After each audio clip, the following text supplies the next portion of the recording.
Aranmula police സ്റ്റേഷനിൽ പ്രതിഷേധിച്ച youth Congress നേതാക്കൾക്കെതിരെ കേസെടുത്തു. യൂത്ത് കോൺഗ്രസ് ജില്ലാ പ്രസിഡന്റ് വിജയ് ഇന്ദുചൂടൻ, KSU ജില്ലാ പ്രസിഡന്റ് എന്നിവർ ഉൾപ്പെടെ 10 പേർക്കെതിരെയാണ് കേസ്. KSU പ്രവർത്തകരെ ആക്രമിച്ച SFI നേതാക്കൾക്കെതിരെ കേസെടുക്കണമെന്ന് ആവശ്യപ്പെട്ടായിരുന്നു അവരുടെ സമരം. ശ്രീജിത്ത് ശ്രീകുമാരൻ വിവരങ്ങളുമായി ചേരുന്നു. Sreejith, good morning. പറയൂ വിശദാംശങ്ങൾ. Good morning S K. ഇന്നലെ ഈ Pathanamthitta Kadammanitta Mount Zion law കോളേജിൽ ഒരു സംഘർഷം നടന്നിരുന്നു. അതിലൊരു വിദ്യാർത്ഥിനിക്ക്, നിള എന്നൊരു വിദ്യാർത്ഥിനിക്ക് പരിക്കേൽക്കുന്ന ഒരു സാഹചര്യം ഉണ്ടായി. 3 ദിവസമായി ആശുപത്രിയിൽ അഡ്മിറ്റ് ആയിട്ടും പോലീസ് മൊഴി രേഖപ്പെടുത്തിയിട്ടും SFI നേതാക്കൾക്കെതിരെ CPM-ന്റെ area committee, Perunad area committee അംഗവും DYFIയുടെ ബ്ലോക്ക് സെക്രട്ടറിയുമായ ജെയ്സൺ ജോസഫിനെതിരെ കേസെടുക്കുന്നില്ല എന്നായിരുന്നു പ്രധാനമായും യൂത്ത് കോൺഗ്രസ് ആക്ഷേപം ഉന്നയിച്ചിരുന്നത്. ഇന്നലെ വൈകുന്നേരം ഒരു 4 മണിയോടുകൂടി യൂത്ത് കോൺഗ്രസിന്റെ നേതൃത്വത്തിൽ ആറന്മുള പോലീസ് സ്റ്റേഷനകത്ത് കുത്തിയിരുന്ന് പ്രതിഷേധിക്കുകയായിരുന്നു.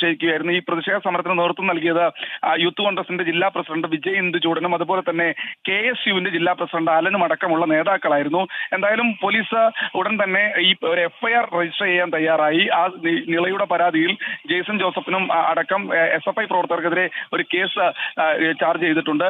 ഇത് കൂടാതെയാണ് ഇന്നലെ രാത്രിയോടുകൂടി വിജയ് ഇന്ദുചൂടനും അലനും അടക്കം 10 പേർക്കെതിരെ, അത് യൂത്ത് കോൺഗ്രസ് KSU നേതാക്കളാണ്, അവർക്കെതിരെ ഇപ്പോൾ കേസ് ചാർജ് ചെയ്തിരിക്കുന്നത്.